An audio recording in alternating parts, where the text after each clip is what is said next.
All Elite Wrestling hosts the 4th ever Revolution pay-per-view, a stage that has seen some of the most iconic moments in company history take place. Whether it be Jon Moxley winning the AEW World title for the first time back in 2020, that to cap off arguably AEW's greatest show to date, or whether it be the CM Punk MJF dog collar match 2 years later, the bar is set high for this year's show, although let's not mention the ending for the 2021 event. If all goes well, Revolution 2023 has the potential to be a home run as we head into a tighter card with less matches due to the length of the main event, which pits AEW World Champion MJF against another one of his idols turned enemies, Bryan Danielson. The name CM Punk also hangs over this pay-per-view, who has yet to be seen since the infamous All Out incident in September, and we'll discuss the possibility of a straight edge return too. So who leaves San Francisco with the gold, and could there be some surprises in store along the way? Let's take a look as I bring you my AEW Revolution 2023 predictions. Let's start with the no-holds-barred match then, which will see the long-standing rivalry between Christian Cage and Jungle Boy Jack Perry finally come to a head, where anything goes. This is actually the second time the two men have met one-on-one, with the first being All Out 2022, with Christian walking out as the winner in just 24 seconds, this after a pre-match attack from Luchasaurus. The quick finish was reportedly due to an injury Cage had picked up prior to the match, with them now heading into what we can assume will be a longer encounter. Whilst it's unclear if Luchasaurus will be making an appearance once again, with him currently dealing with some legal issues regarding the rights to his mask design, it feels likely that the quick win last time around was done to set up a future rematch and ultimately a win for Jungle Boy, so that'll be my prediction for this one. Next we have another rematch, this time between Chris Jericho and Ricky Starks, with the Jericho Appreciation Society banned from ringside. Unlike the last match we discussed, it was the babyface that won the first time around, with Starks defeating Jericho on the January 4th episode of Dynamite, this despite the best efforts of the JAS. If Tony Khan were to do the right thing, it would be Ricky Starks walking away as the winner, with the second victory over Jericho being a huge statement for one of his rising stars. However, the JAS being banned from ringside stipulation makes me think that there could be interference from somebody else, perhaps the returning Paul White, given the recent Jericho trademark filing, which then sets up a third and final match between the two. So for this, I'll go with the Chris Jericho win, although I think Starks should win and move on from this feud. Now things start to get brutal when Jon Moxley battles rival Hangman Page under Texas Deathmatch rules, a stipulation that implies that this will be the end of their ongoing feud. This is actually the fourth time that these two men have met since October 2022, with the heat between the two originally starting when a concussion led to Hangman losing his shot for the AEW World Championship, this after a lariat from then champion Moxley, which caused the referee to stop the match. Upon Page's return, they would fight twice more, with one win going to Moxley and the other to Page, with the Revolution fight being somewhat of a rubber match if you don't count the first referee stoppage. There's a feeling that Hangman needs this win to get back on track, something this feud was seemingly designed to do following the CM Punk media scrum debacle, and I think it's safe to assume that he'll be walking out as the winner, perhaps allowing Moxley to go on that long-awaited holiday that was cancelled after All Out in September.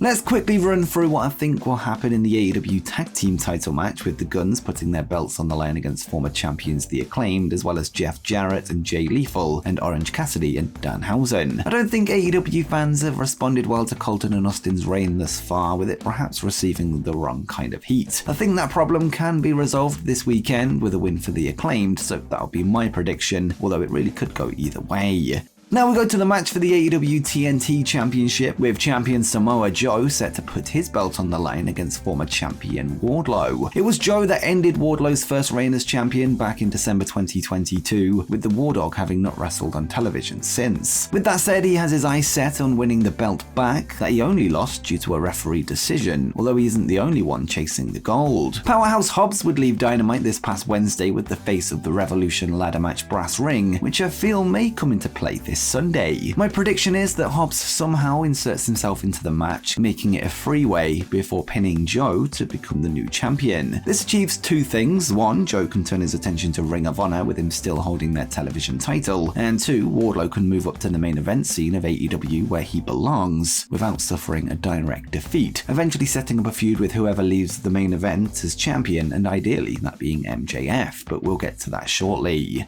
Next, we have a trios match between the Elite and the House of Black, a match that hasn't seen too much going on in the lead up to the show. This one's a tricky one to pick, with the lack of build making the situation difficult to judge. On one hand, there's a chance that there's more going on behind the scenes than meets the eye regarding the expiring contract of Kenny Omega, with the Young Bucks' deals also up in January. On the other hand, Tony Khan appears to really want the Elite to hold the trios titles after waiting so long for them to return, before putting the belts back on them pretty much immediately, well, after 7 matches. But I'll go with my gut and say Omega and the Bucks walk out as winners, with them retaining their spot at the head of the trios division.